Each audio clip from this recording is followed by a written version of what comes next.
Bonjour, bonsoir à tous, c'est Komoribi. On se retrouve pour le 5e épisode de Dans Mangatech, donc je vous mets la playlist ici, dans le i déroulant. Le but est toujours de parler d'une série, d'un manga terminé entièrement, que j'ai relu spécialement pour l'occasion, et dont je vous parle. Les premiers épisodes, jusqu'au 23 les premiers épisodes sont déjà écrits et sont des redites de ce qu'il y a sur mon blog, mais voilà, ça ne va nous occuper un moment avant de rattraper ça, et on verra pour la suite. Aujourd'hui, donc, ça va être Areadi, un manga qui me tient à cœur et que j'ai beaucoup aimé. C'est-à-dire que j'avais acheté quelques tomes, j'avais trouvé ça excellent, j'avais pas les moyens d'acheter la suite. J'ai fait lire à mon papa qui a adoré et qui a acheté la suite, les tomes manquants en très peu de temps. C'est quelque chose qui se lit bien vite parce que c'est survitaminé et plein d'action. Mais on va parler de ça plus en détail maintenant.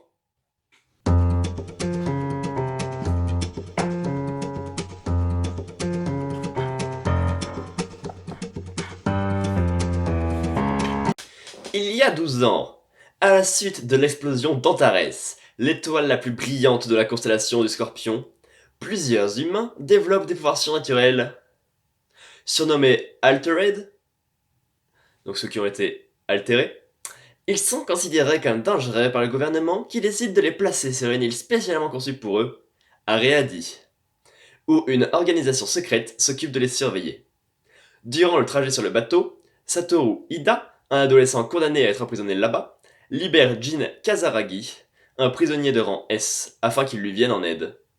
Commence alors une aventure sur l'île où les deux hommes, avec quelques compagnons d'infortune, luttent pour survivre et tentent de passer ce terrible mystère.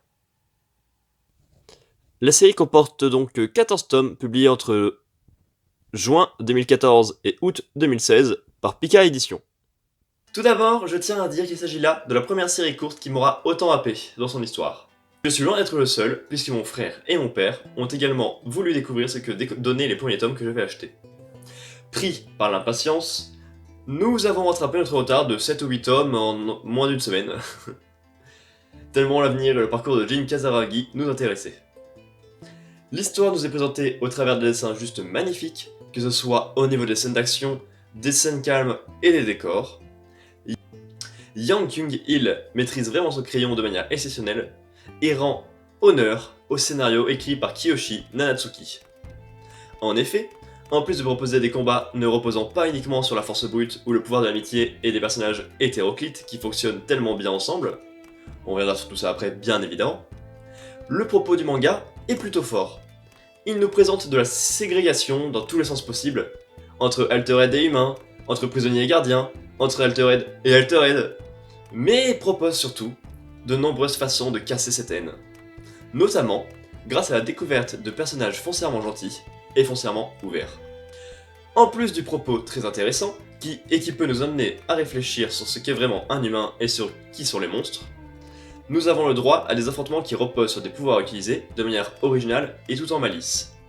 Effectivement, les personnages sont increvables grâce à leur volonté et surtout grâce au docteur Soga, sinon il y aurait vraiment eu un paquet de morts, si ce n'est tous en fait, c'est pas forcément rassurant. Mais lors de duels à mort, c'est surtout la réflexion qui fait la différence. Ce qui paraît logique avec un personnage principal qui ne peut que copier les alters des autres, et qui doit donc mieux les utiliser qu'eux.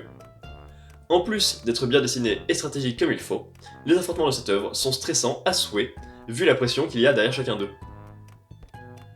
Si les affrontements sont aussi réussis, c'est également dû à la qualité des personnages et à leur évolution. Qu'ils sont bien écrits est agréable à suivre par leur unité, les raisons qui les ont emmenés sur la Réadi, ou les façons dont ils se battent pour se faire une place.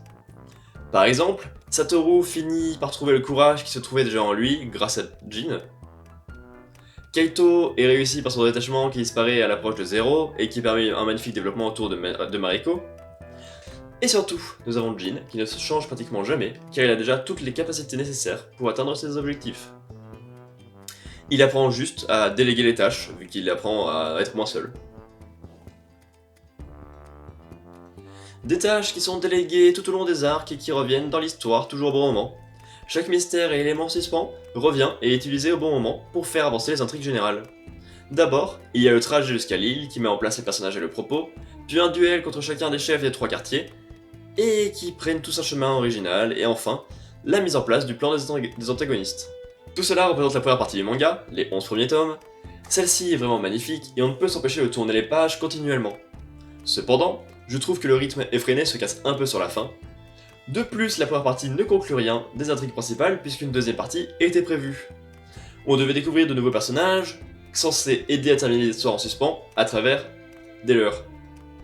Cependant, la deuxième partie, prenant son temps niveau mise en place, a été forcée de s'arrêter rapidement et de conclure absolument à vitesse grand V. Et donc 3 tomes pour lier les nouvelles histoires aux anciennes histoires et tout conclure, c'était un peu chaud. Et donc nous voilà avec des réponses données en vitesse et tirées du chapeau. Et surtout nous voilà avec une deuxième partie et une conclusion qui manque très clairement de panache. Pourtant, ce n'est pas faute de potentiel. Certes, Ryu, Mari et Sana sont mal écrits, mais ils auraient dû s'améliorer en découvrant au fur et à mesure des personnages de la première partie. De plus, ils n'apportent pas grand chose au premier groupe de héros qui aurait pu arriver au même point tout seul. La révélation d'Agatha n'est pas terrible et la fin de Rei est plutôt décevante, mais offre quand même le strict minimum d'émotions nécessaires. Mais effectivement, tout n'est pas perdu puisque certains personnages secondaires sont réussis, et je suis sûr qu'avec plus de temps, on aurait pu avoir bien mieux. En bref, il s'agit d'une œuvre que je trouve splendide, avec un propos fort et des combats et des personnages réussis, mais également avec une deuxième partie qui a un problème de rythme et d'écriture, mais qui aurait pu être bien meilleure avec plus de temps.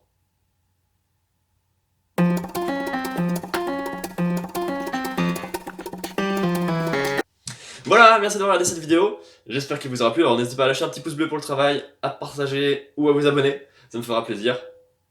Et ça motivera vu que j'ai envie de me lancer un peu dans YouTube là actuellement. Donc n'hésitez pas à aller voir d'autres épisodes d'un Manga Tech, allez voir mes autres concepts IRL, et même aller voir mes let's play, vu que je suis en train de terminer celui de Life is Strange actuellement. Allez, d'ici la prochaine fois, portez-vous bien, faites-vous plaisir, à Komore bientôt!